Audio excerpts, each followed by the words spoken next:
मैं आपका भाई आपका दोस्त अपने यूट्यूब चैनल एम्प्लॉयमेंट एक्वेंटेंस पे हार्दिक स्वागत करता हूं। आशा करता हूं कि आपको ये वीडियो पसंद आए। आज के वीडियो में बात करने जा रहे हैं बिहार एग्रीकल्चर यूनिवर्सिटी अवार्ड के अंदर जो नई वैकेंसी आई थी उसके लिए ऑनलाइन उसके लिए ऑफलाइन फॉर्म यहाँ पे स्टार्ट कर दिया गया है।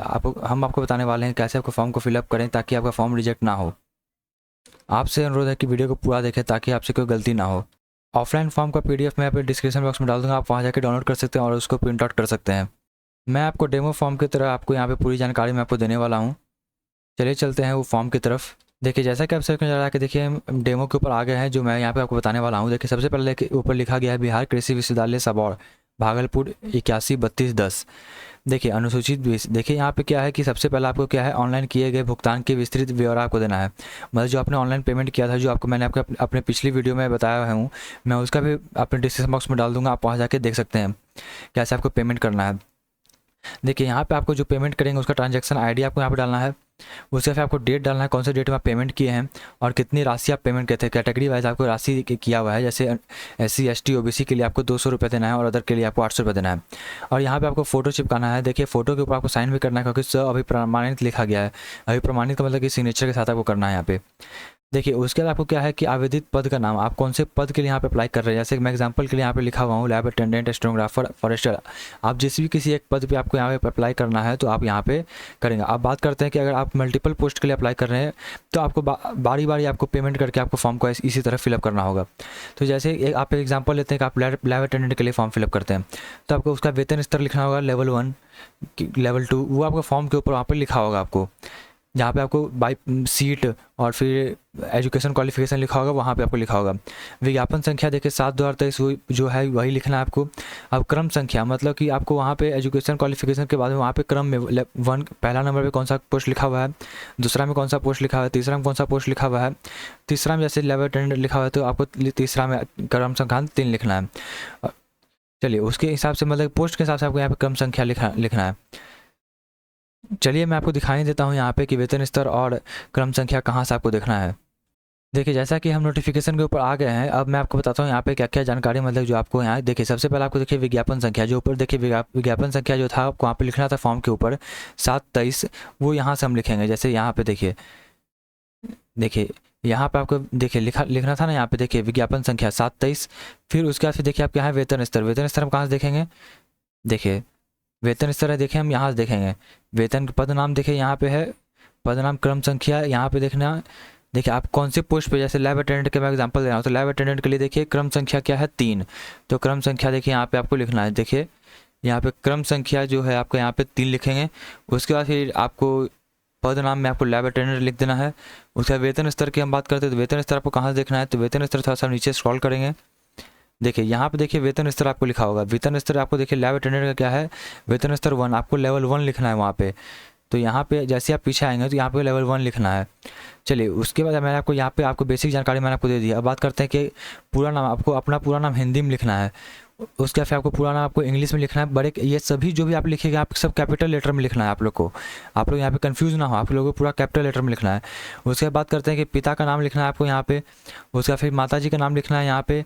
उसका फिर अपना पूरा पता लिखना है, स्थायी पता, जैसे कि गाँव का नाम, पोस्ट ऑफिस, स्टेट, डिस्ट्रिक्ट, तो वो सब आपको पूरा अपना यहाँ पे अपना स्थायी पता लिखना है। उसका फिर जिला आपको यहाँ पे लिखना है, अपना कौन से जिला से आप यहाँ पे है। पिन कोड आपको यहाँ पे लिखना है। अब बात करते हैं वर्तमान पता, अंग्रेजी में लिखना है, मतलब कि आपको वर्तमान पता इंग्लिश में लिखना है, आपको फुल कैपिटल लेटर में आपको पूरा लिखना है यहाँ पे। चलिए बात करते हैं उसका फिर उसी प्रकार जिला, पिन कोड, उसका यहाँ पे मोबाइल नंबर अपना लिखना है, जो एक्टिव मोबाइल नंबर है आपको वो यहाँ पे लिखना है। उसका यहाँ पे आपको अब यहाँ पे 6ठा नंबर आपको आधार संख्या, अपना आधार नंबर आपको यहाँ पे लिखना है। उसके फिर आपको यहाँ पे अपना ईमेल आईडी आपको यहाँ पे लिखना है, जो एक्टिव ईमेल आईडी को ही मैसेज आप अगर नोटिफिकेशन के हिसाब से आएगा तो आपके ऊपर आएगा वो। अब बात करते हैं यहाँ पे जन्म तिथि, आपको अपना डेट ऑफ बर्थ यहाँ पे आपको लिखना है, आप क्लास 10th के हिसाब से आपको लिखना है ये। अब बात करते हैं कि 8वां में आवेदक का राष्ट्रीयता, राष्ट्रीयता में आपको यहाँ पे देखिए इंडियन लिखना है, या फिर अगर आप हिंदी से फॉर्म फिलअप करें तो भारतीय लिखेंगे।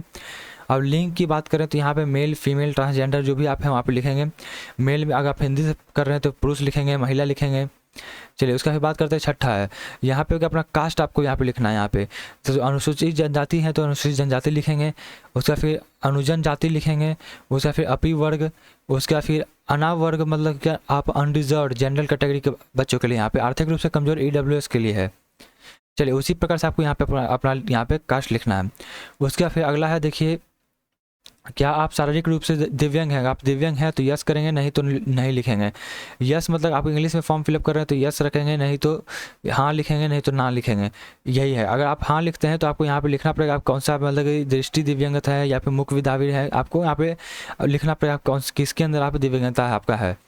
अब बात करते हैं वैसे दिव्यांगत अभ्यर्थी जिसके लिखित मतलब लिखने समय श्रुति लेख के जिसमें आपको यहाँ पे जरूरत है या नहीं है, आवश्यक है या नहीं है श्रुति लेख के समय, तो यहाँ पे हाँ या ना करेंगे।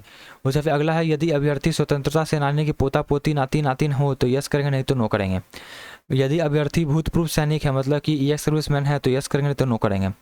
यदि अभ्यर्थी सरकारी सेवक हैं जो 3 साल से आप सर्विस कर रहे हैं किसी भी डिपार्टमेंट में तो आप यस करेंगे, नहीं तो नो रखेंगे। यदि अभ्यर्थी बिहार कृषि विद्यालय के अंदर काम कर रहे हैं मतलब कि देखिए आकस्मिक श्रमिक हैं मतलब कॉलेज में काम कर रहे हैं कॉन्ट्रैक्ट पे या फिर किसी पे भी, तो आपको यस या फिर नो करना है। मातृभाषा में आपको देखिए हिंदी लिखना है। स्थायी निवास स्थान के राज्य का नाम मतलब राज्य का नाम लिखना है बिहार। अब बात करते हैं शैक्षणिक योग्यता कौन कौन सी आपको यहाँ पे डॉक्यूमेंट में करना है। सबसे पहले देखिए आपको कम से कम 1 लिखना है यहाँ पर, देखिए 1, यहाँ पे 2, यहाँ पर 3, देखिए उसी प्रकार यहाँ पे 4। अब बात करते हैं कि आप सबसे पहले आपको क्लास 10th लिखना है। 10th के अंदर देखिए कौन से वर्ष आप पास किए हैं, आप कौन से बोर्ड या फिर संस्थान या फिर विश्वविद्यालय का नाम, तो आप कौन से बोर्ड मतलब बोर्ड बिहार बोर्ड से पास किए हैं तो बिहार बोर्ड लिखेंगे, या फिर संस्थान का नाम लिख सकते हैं। तो आपके हिसाब से है कि अगर आप बिहार बोर्ड लिखना चाहते हैं संस्थान का भी कॉलेज का नाम लिखना चाहते हैं तो दोनों लिख सकते हैं। श्रेणी में आपको फर्स्ट डिवीजन पास किए, सेकंड डिवीजन पास किए, थर्ड डिवीजन पास किए, वो आपको यहाँ पे लिखना है। अब कितना % आपको मार्क्स आया था वो लिखना है यहाँ पे। अब विषय देखिए क्लास 10th के अंदर ऑल विषय आपको लिखना होता है। अब 12th के अंदर बात करते हैं आप कौन से साल पास किए हैं वो लिखना है यहाँ पे। उसी प्रकार आपको बोर्ड संस्थान का नाम ये आपको लिखना है यहाँ पे, और कौन सी श्रेणी से आप पास किए हैं फर्स्ट सेकंड थर्ड वो आपको लिखना है, और यहाँ पे CGPA लिखना है। और यहाँ पे आपको सब्जेक्ट लिखना पड़ेगा, जैसे आप फिजिक्स साइंस से पास किए तो फिजिक्स केमिस्ट्री मैथ बायोलॉजी मतलब हिंदी इंग्लिश वो आपको पूरा लिखना पड़ेगा यहाँ पे। उसके बाद बात करते हैं ग्रेजुएशन। आप ग्रेजुएशन यहाँ पे ग्रेजुएट पोस्ट पे आप अप्लाई कर रहे हैं तो ग्रेजुएशन का आपको डिटेल डालना है। देखिए उसके बाद फिर 2021 मतलब कौन से वर्ष आप पास किए हैं, कौन सी यूनिवर्सिटी से आप पास किए हैं वो आपको लिखना है, कौन सी श्रेणी first second third division pass किए हैं वो, उससे कितना % आपको मार्क्स आया है वो आपको लिखना है, और सब्जेक्ट यहाँ पे लिख देना है। उसी प्रकार से जैसे कुछ पोस्ट पे यहाँ पे MBA में पूछा गया तो आप MBA में भी आप लिख सकते हैं कौन से ईयर पास किए हैं, कौन सी यूनिवर्सिटीज पास किए हैं, कितना % मार्क्स आया है, कौन फर्स्ट सेकंड थर्ड डिवीजन आया है, कितना % मार्क्स आया है, और क्या सब्जेक्ट था उसका, ये सारी जानकारी आपको यहाँ पे फिल कर देना है। चलिए बात करते हैं कि अगर आप पहले कहीं रोजगार किए हुए हैं तो आपको यहाँ पे आपको उसके बारे में जानकारी देना है, नहीं तो उसको छोड़ देना है, आपको कोई टच नहीं करना है। अब बात करना है प्रमाण पत्र एवं अनुलंघनों की सूची अंकित करना, मतलब कि कौन कौन से प्रमाण पत्र आपको यहाँ पे दे रहे हैं। तो क्लास 10th का आपको यहाँ पे लिखना है, 12th लिखना है, उसके बाद यहाँ पे मैट्रिक इंटर भी लिख सकते हैं, graduation, Aadhaar card, caste certificate, residence certificate, इतना चीज़ आपको यहाँ पर लिखना है और आप लोग को देना भी है। अब चलिए उसके बाद बात करते हैं कि 2 व्यक्ति का नाम एवं पता जो आवेदक का संबंधी नहीं हो लेकिन आवेदक को जानते हो, जैसे कि आप अपने दोस्त का नाम लिख सकते हैं, उसका एड्रेस लिख सकते हैं, रिलेटिव में आप किसी का नाम लिख सकते हैं, उनका एड्रेस दे सकते हैं। अब बात करते हैं घोषणा में आपको कौन से कहाँ से आप यहाँ पे फॉर्म फिलअप कर रहे हैं तो वो आप यहाँ पे अपना स्थान लिख देंगे, दिनांक लिख देंगे और यहाँ पे अपना साइन कर देंगे। चलिए ये नीचे जो है ये आपको आपके लिए फिल नहीं करना है, जो सरकारी सेवक है उसके लिए है। चलिए अब बात करते हैं कौन कौन से डॉक्यूमेंट आपको यहाँ पे रेडी रखना है। तो क्या आपको कौन कौन से अब बात करते हैं कौन कौन से डॉक्यूमेंट आपको यहाँ पे रेडी रखना है। सबसे पहले आपको क्लास 10th का सर्टिफिकेट और मार्कशीट, उसका भी क्लास 12th का आप यहाँ मार्कशीट सर्टिफिकेट दे सकते हैं, आपको देना है। उसका ग्रेजुएशन के पोस्ट पे अप्लाई करें तो ग्रेजुएशन का मार्कशीट सर्टिफिकेट देना है, उसका आधार कार्ड आपको देना है, फोटोकॉपी, कास्ट सर्टिफिकेट का फोटोकॉपी देना है, जाति उसके बाद फिर आवासीय देना है आपको, सब फोटोकॉपी आपको देना है। और 2 फोटो मतलब कि आप एक्स्ट्रा दे दें, उसके बाद जो चिपकाएंगे उसके अलावा आप 2 फोटो एक्स्ट्रा दे दें। देखिए ये डॉक्यूमेंट आपको यहाँ पे आपको भेजना है फोटोकॉपी के रूप में। देखिए अगर आपको वीडियो अच्छा लगे तो चैनल को लाइक करें, सब्सक्राइब करें, ज़्यादा शेयर करें। चलते मिलते हैं अपनी अगली वीडियो में।